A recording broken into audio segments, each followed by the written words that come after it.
Okay, good evening and welcome everybody to Motzei Shabbos Sichos Haran Shir, Parshas Vayigash,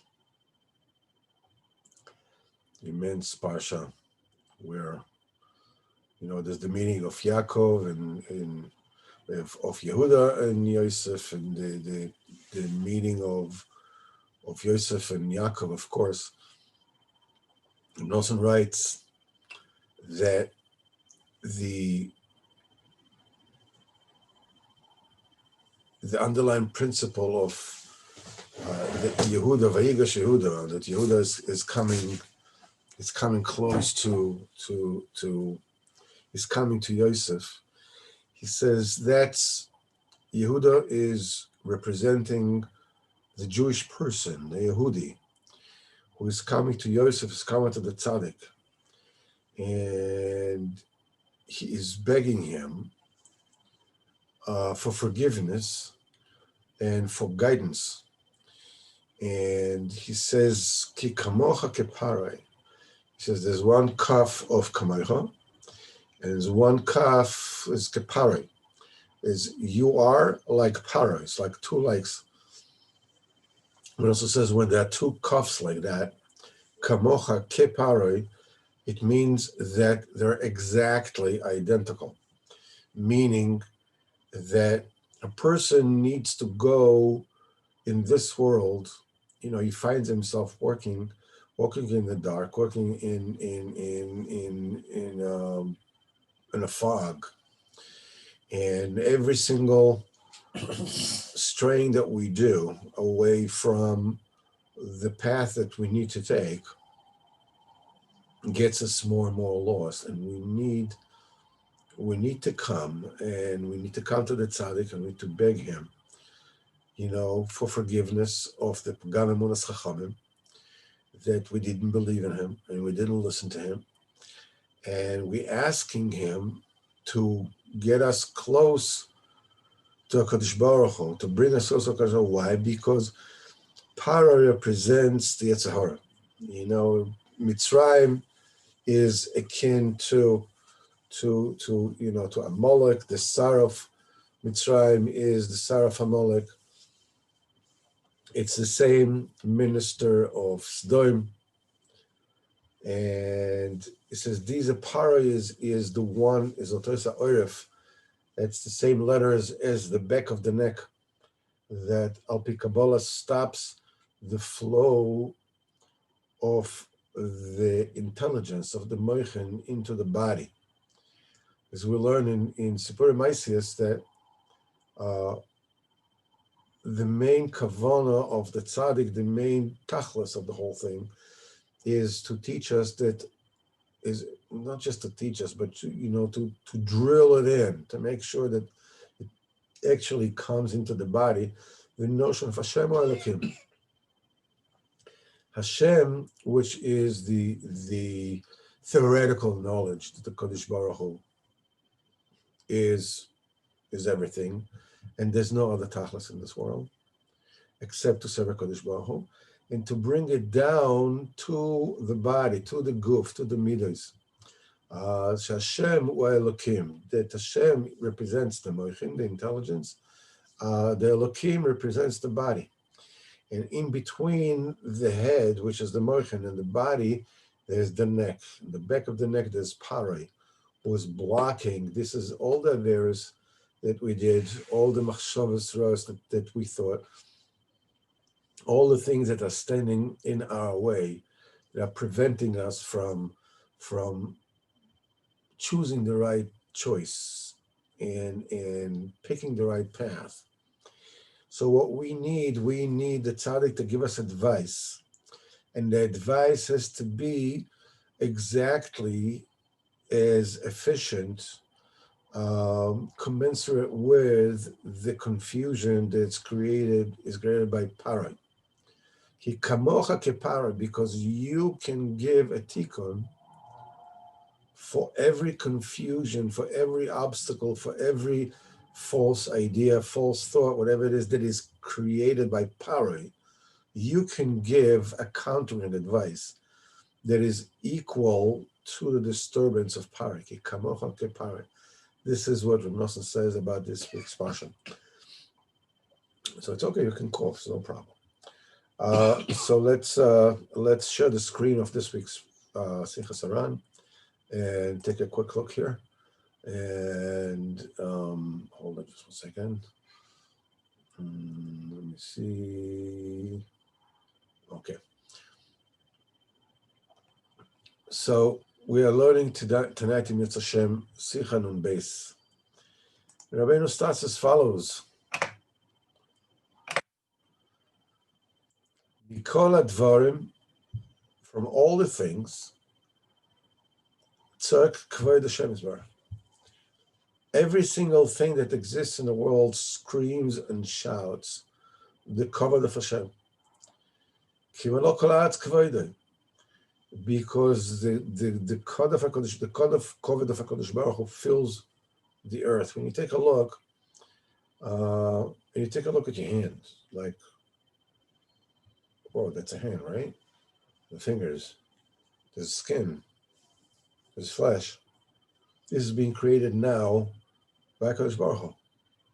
And the chair I'm sitting on, and the table, this is being created by HaKadosh Baruch Hu right now. Everything that you see around you is created by HaKadosh Baruch Hu. When you actually look into everything around you with a little bit of introspection, you see that the Kavod HaKadosh Baruch Hu is screaming out from everything. Also from the stories of the Goyim. When you take a look, I mean, not that, that it is advisable to listen to the news, it's a total waste of time. But even from the stories of the Goyim, still, Tzai Gamken Kvod Hashem Yisbarach. Moshe Kosov Seper Bagoyim Kevoidei. Shafilu B'Sipurei HaGoyim, even from the stories of the Goyim, the Kvod of Hashem Yisbarach is screaming out loud and say, just look at this. Especially now with what's happening with the corona and everything. It says, Ki Kvodo Yisbarach, the Kvod HaKadosh Baruch Hu is shouting and crying out always. V'koire, and he is calling Meramez la'odam, and he's hinting to the person, Shikorav elav Yisbarach, come close to Kadosh Baruch Hu. V'hu Yisbarach, Yikar v'Yisrael, the Kadosh Baruch Hu is going to carve you, Berachamim, Be'ahava, Be'chiba G'doyla. Kadosh Baruch Hu is going to embrace you with tremendous compassion, with tremendous love, with tremendous chiba, tremendous liking. He says, the fact that the person sometimes gets excited in his tefillah,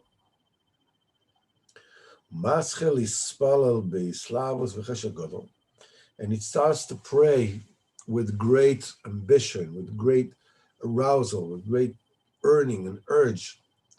And the tefillah, like really flows, it really comes.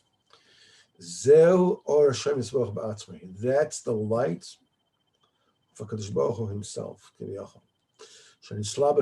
that is cloaked within you. And he's calling you to serve him. This excitement that the person gets all excited in his tefillah,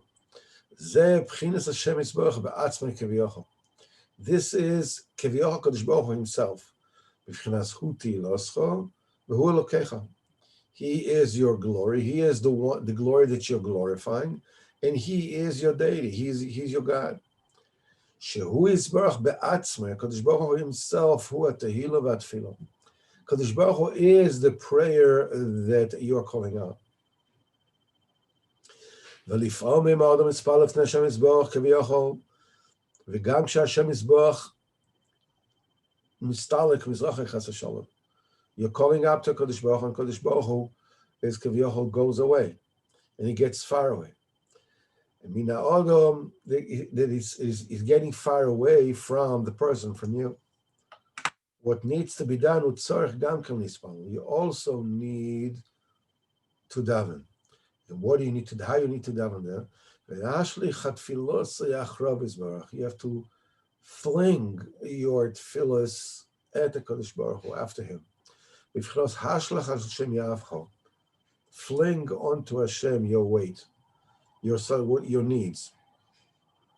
Shetzorich lizrok v'ashlich achov esborach tfilos. You have to throw and fling after Kodesh Baruch Hu that tfilos when a Kodesh Baruch Hu is mistalek or misrachak minod. The Kodesh Baruch Hu gets further away from you. And this is a very deep concept, which is mentioned in Tikkun number 21, in Tikkun Ezra. Zako man de yodo lezor kachitzin. You know, how fortunate is somebody that knows how to shoot arrows. Shetzorach lizrok achrov isborach tfilos kanizkar. This is an extremely important concept, because it's inevitable that every now and then we find ourselves doing something that we really foul up the joint. We missed the target. We're doing something we really shouldn't have done. Each one according to what he is. And in the very beginning, there's a notion of like what can happen, because this eating of para is throwing a camouflage, a feint on me that gives me the impression that I can hit the pause button. You know, I can take a break. I'll learn Torah, I daven, this and this, but I can watch a movie. What's the big deal? It's like, what's going to happen is I'm going to come right back. I'm not, it's no, in other words, I'm hitting the pause button, and I'm sort of like watching a baseball game or doing whatever it is that I want to do. And all this is fiction. As we learned in last week's Sicha, all the time that is passing now is recorded. You know, I hit the recording button and everything is recorded right now. Every single word, every single look, every single thought is recorded. And the difference between, there's a state of sleep, there's a state of awakeness, and there is olam haba. We spoke about it once. And the state of sleep is the state where all you have is the moon with a little bit of das in there. There's a madama. And with a little bit of das in there, you need somebody who is tremendously wise to be able to clean and to be able to decipher the dreams. And then you have the awake state. The awake state is a state of das, of awareness. The problem is that the state of awareness is very constricted. And the thing is that everything depends on our point of view. And when your sight is, it loses you don't see everything. You just see one thing, that which is in front of you. It matters a great deal what it is that you're looking at. And the thing is that one look leads to another and to another. And what it is you're making for yourself a point of view. And the point of view reveals things to you and hides things from you. It enables you to focus on that which you think is important. And it basically disables all the things that you think are unimportant. So the minute you decide, listen, I can hit the pause button. I don't have to really look at the Kadosh Baruch Hu. I don't have to worry about what am I thinking, what it is I'm looking at, or what it is. And you are swaying your point of view. automatically. It's not something that you want to do, you don't want to, it just does it. And from that moment on, you'll look at everything with a point of view, with a but, with a knetch, with a little. And when you look at everything, with a little knetch, with a little, so that already gets you even more sideways, and it recreates a brand new point of view, which is further and further away from where the truth is. That's why you need to come closer to tzaddik. Now, what happens is, HaKadosh Baruch Hu at that point in time does a great favor for you. Rabbeinu says in Torah base in the Sichos Haran, Chelek Sheni, the second Chelek, Rabbeinu says that there are 3 midos that are called the destroyers of Jerusalem. It's the taivas achila, that's the taivas of food, and the taivas of women. And the thing is that any kind of swaying after those lusts shuts off a little bit of the Yeshama. And then there's a whole big mahalach, very complicated process until, what happens is that you lose the tefillah. You lose a direct connection to HaKadosh Baruch Hu. And this is a great, great, great favor HaKadosh Baruch Hu does to you. Because when I batch it up, when I sway my side from HaKadosh Baruch Hu, what happens is that HaKadosh Baruch Hu hides himself. And suddenly I can't talk. I can maybe sit for a minute or 2 or 5 or 10 or 15, and I have absolutely nothing to say. And I feel like sitting there, like I feel like having a root canal without Novocaine. I really don't want to sit there. And I don't know what to do. And Rabbeinu is telling you, Kadosh Baruch Hu is doing you a favor here. He's letting you know you're not looking at me. You did something that created a wall between us. Sometimes it's the wall between us because I did something I shouldn't have done. Sometimes the wall between us because I got up to a different level. And a different level, it starts with, you start, the new screen, like in, Game Boy, you start a new screen all over again. There are bigger and meaner monsters that you have to slay. So that the way that you know that you're starting something, because it actually doesn't make a difference whether you fell or whether you went up.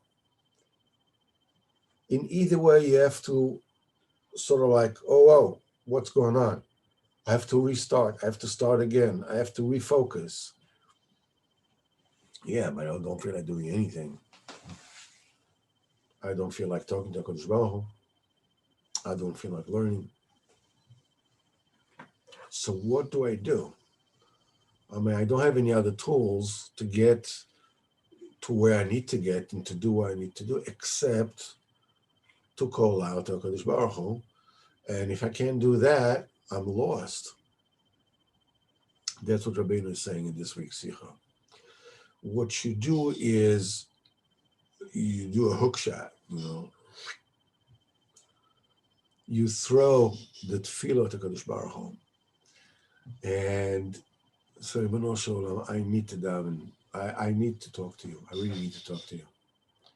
But I can't talk to you.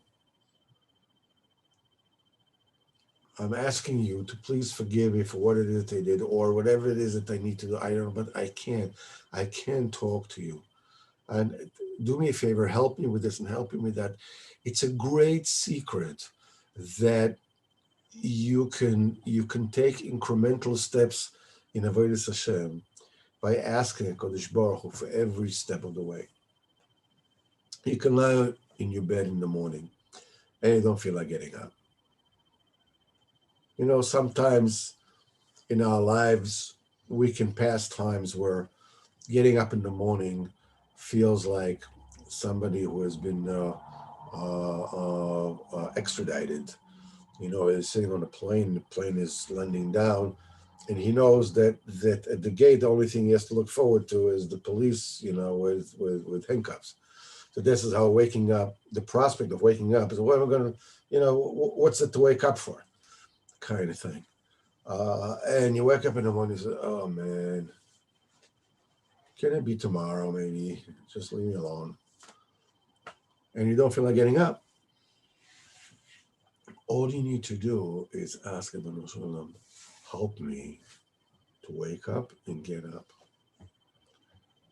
And at the moment when you're saying it, it'll feel to you like, what am I doing? I'm not doing anything. The next thing you know, you're getting up.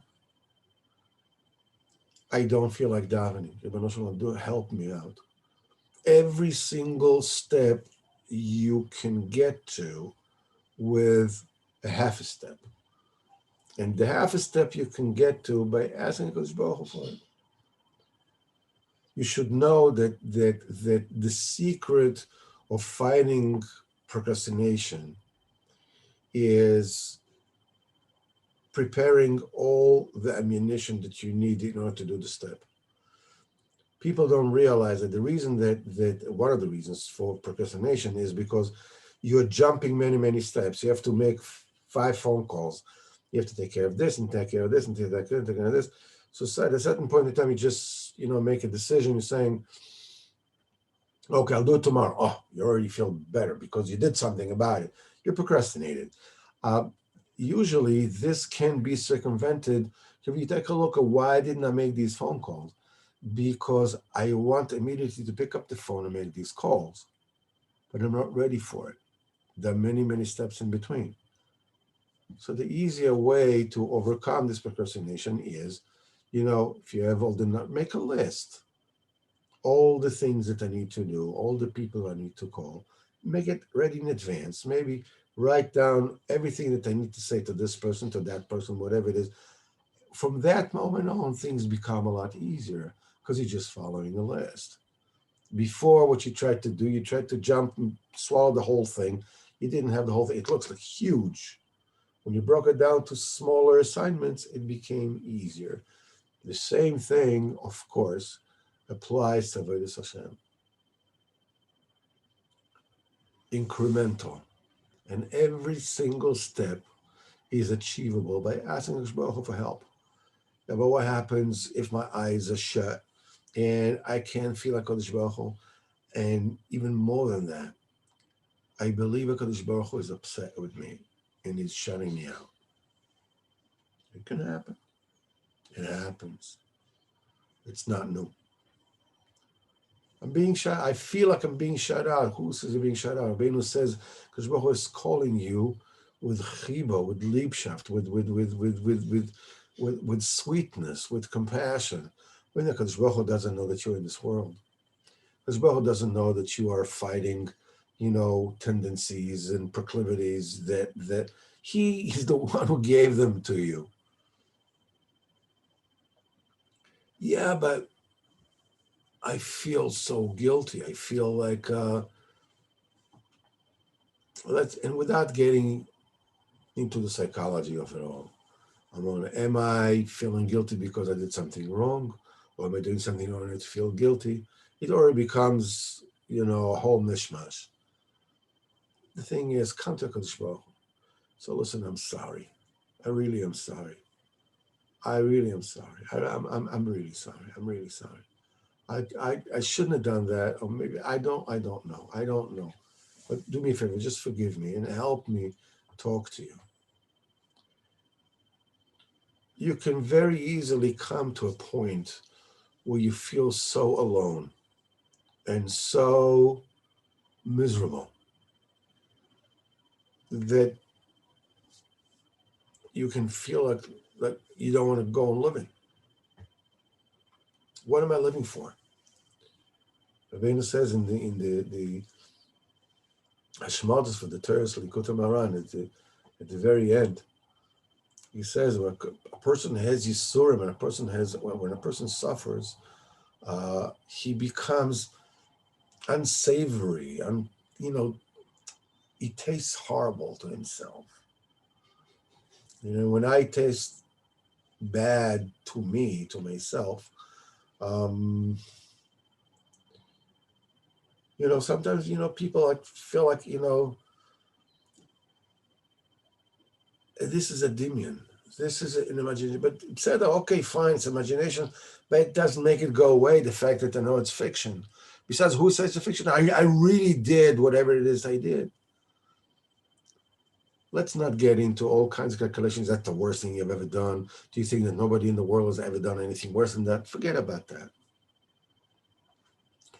The name of the game is look to Kadosh Baruch Hu and realize that the worst day in your life, the loneliest day in your life, the day that you feel that you are the most unwanted, most rejected, most whatever it is in your life, that you really feel like not going any further with it,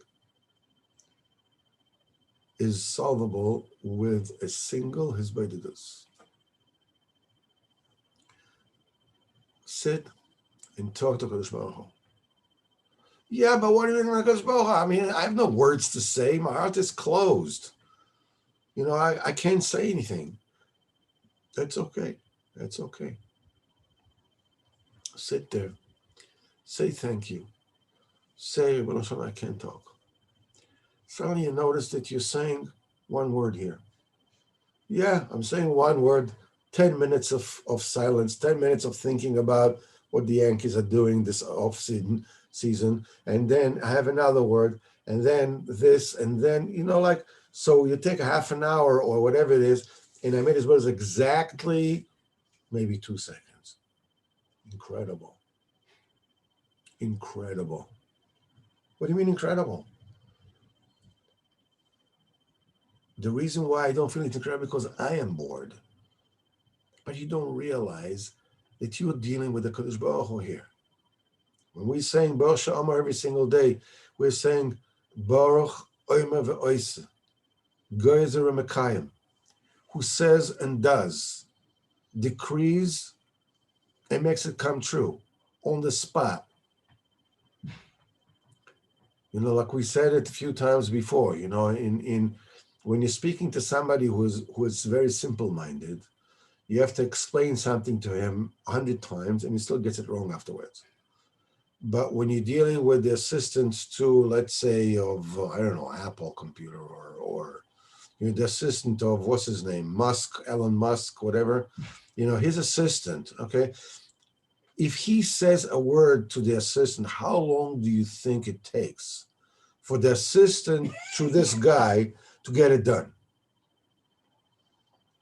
If that person got to be the assistant of this guy, that means when this guy says something, it's as good as done. It's finished on the spot.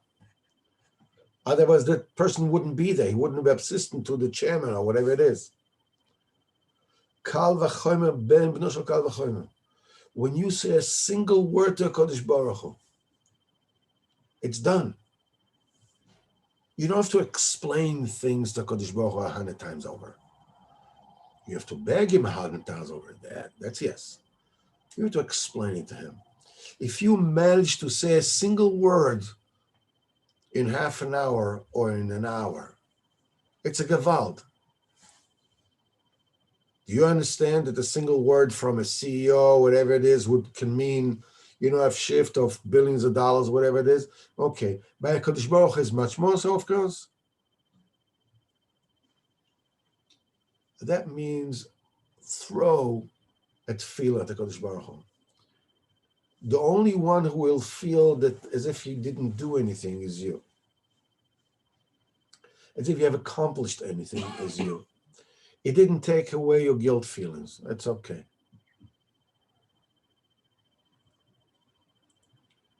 The epitome of trust in HaKadosh Baruch Hu is to trust him when you're 100% convinced that you don't deserve. That you feel that you deserve a no, and you are like, forget about it. You really don't deserve it. And then you trust HaKadosh Baruch Hu. This art of flinging tefillas after HaKadosh Baruch Hu. Your eyes are closed. You feel like you're not doing what you need to do. You're the furthest thing from what needs to be done. It's okay. It's okay. This is how it looks. This is how the war looks in the trenches. You know, World War II, when they come out of the trenches, boom, boom, boom, get down to the the dugout, whatever. That's the way that avodas Hashem looks at the trenches. And this technique of throwing and flinging tefillos at the Kadosh Baruch Hu, when a Kadosh Baruch Hu shines to you, when the tefillah goes, when the words are flowing. By the way, if you stick in any avodas, rule of thumb, you stick with it towards the end, usually 20 minutes, 30 minutes into these avodas. If you last that long, then the gates will open and you'll start be able to talk. Usually you don't even need more than 2-3 minutes of talk for your entire perspective to change. You're Ben Kodesh Baruch Hu, your life looks unlivable. Like, what is this?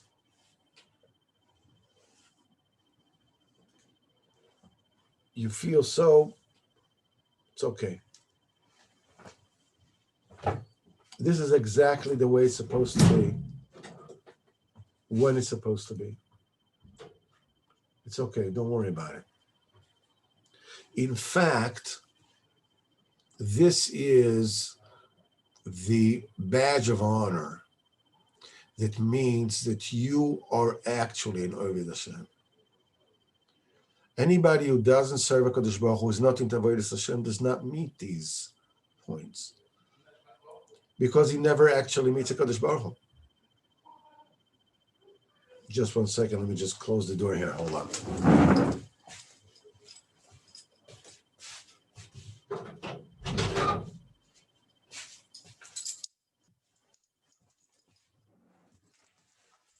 You're not even trying.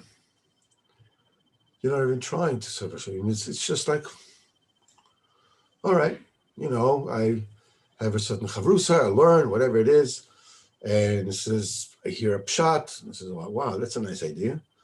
Whatever it is, and davening, okay, I daven early in the morning, it's good, I'm a good guy, I'm davening early in the morning, and I'm taking 10 minutes from, I come to Hodu in 10 minutes, we're already holding by Shmoneh Esrei, and I'm off to work and whatever it is, and I live a good life. And I'm making 15,000 shekels a month. My wife is making 10,000 shekels a month or whatnot. And I'm fine. What else do I need? I don't need anything else. If you don't feel this anxiety and this uselessness, this despair in your life, in your avodas Hashem, means you're not in the ball game. You're not in the game. You're not even trying. Now we're talking about when you are in the game. When you're already there, Rabbeinu says that Kadosh Baruch Hu is absolutely everywhere. And his covet is absolutely everywhere. And when you're totally lonely, totally alone, totally by yourself, HaKadosh Baruch Hu is in there, inside your head, the place where you think you're always alone. HaKadosh Baruch Hu is right there with you. Ultimately, you come to HaKadosh Baruch Hu and he says, you know something? I really don't have anybody else but you. Everybody else, the people that I love the most, my wife, my children, my relatives, they're all like, when you fly a transatlantic flight, you sit next to somebody and you start talking to them, and you go like, wow, man, I found myself a bosom buddy. This is like, whoa, that's the friend I was looking for all my life. And you're talking, you're saying everything, whatever it is, until the plane lands. And then maybe by when you're picking up the luggage, you're still saying the word, hi, hi, hi, whatever it is, and you don't see them anymore. I heard this mashal from Rabbi Shlomo Shik many years ago. This is how your family is.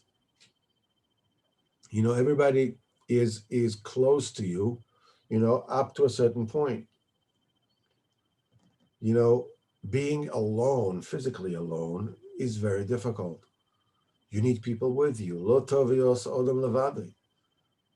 And then there's another step. You can be with people, but you don't feel like anybody cares about you.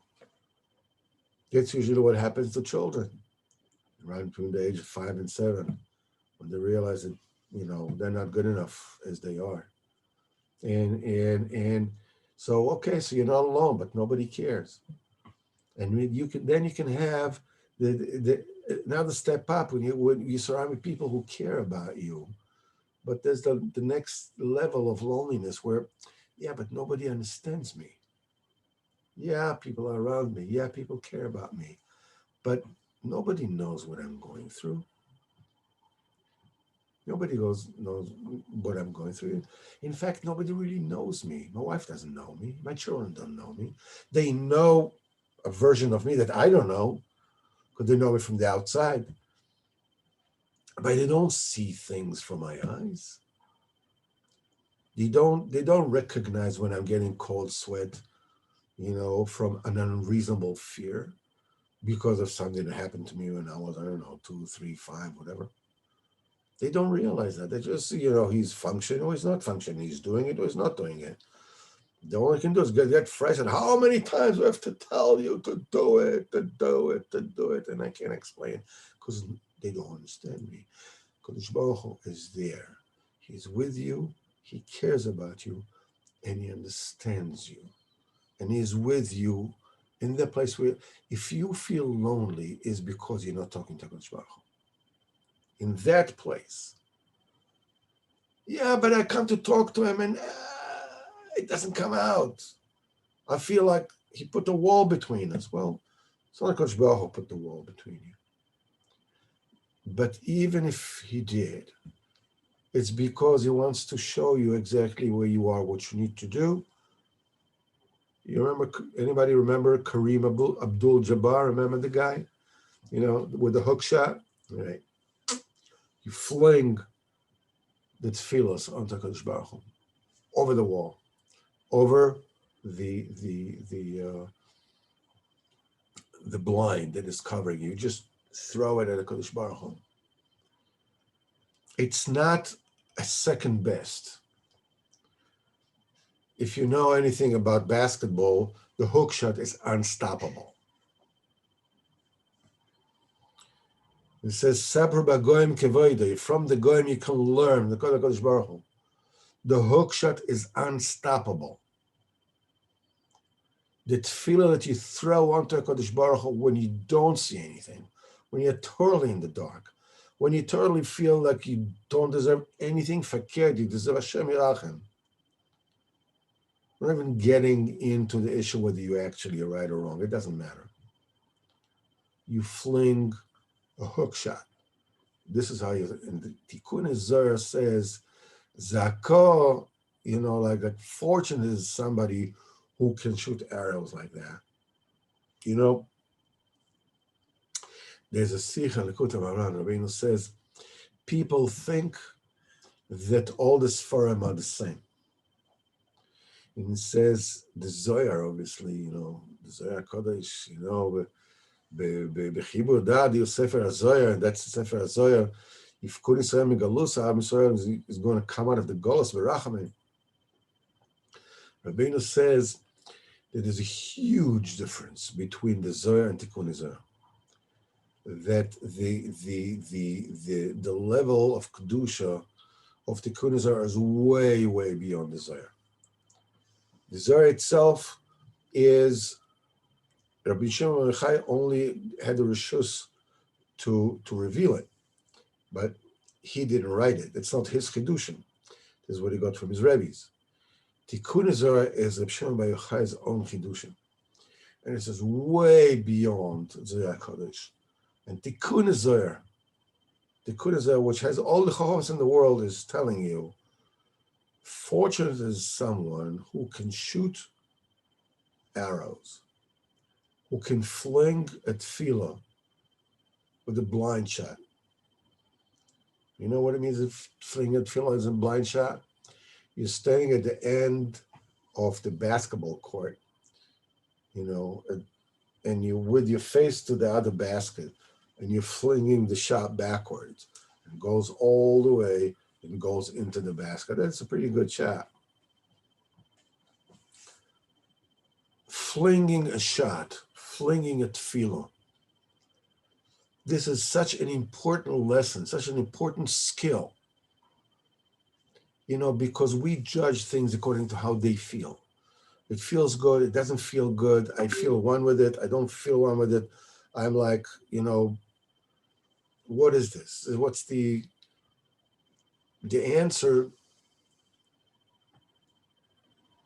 It doesn't matter how I feel. Hook shot. Throw it, feel it to Kadosh Baruch Hu. This is the way to build a Yiddishkeit.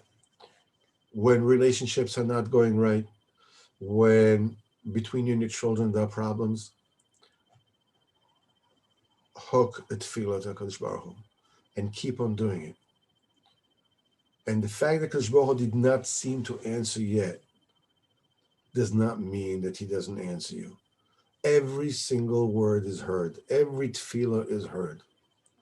Yeah, but I don't see action. I don't see things changing. Gol Hashem darkecha uvtach lo v'hu ya'aseh. That's the motto of Yosef HaTzadik. Hashem should help us all, B'ezrat Hashem, to really internalize this particular lesson in avodas Hashem, because right up with getting close to the tzaddik, Vayigash, Allah Yehuda, the Jew coming to the tzaddik, and it says, Bi Adoini, I am the one who's at fault. Do me a favor and show me the way, show me the road. I fouled up to the nth degree, and I don't know how to get out of these cobwebs that have grabbed me. Right next to it is the hook shot.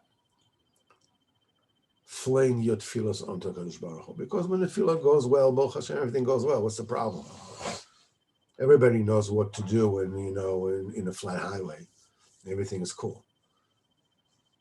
It's when things get dark, when things get discombobulated, when things get confusing, and I'm not sure if I'm coming or I'm going, throw your tefillah onto Hashem.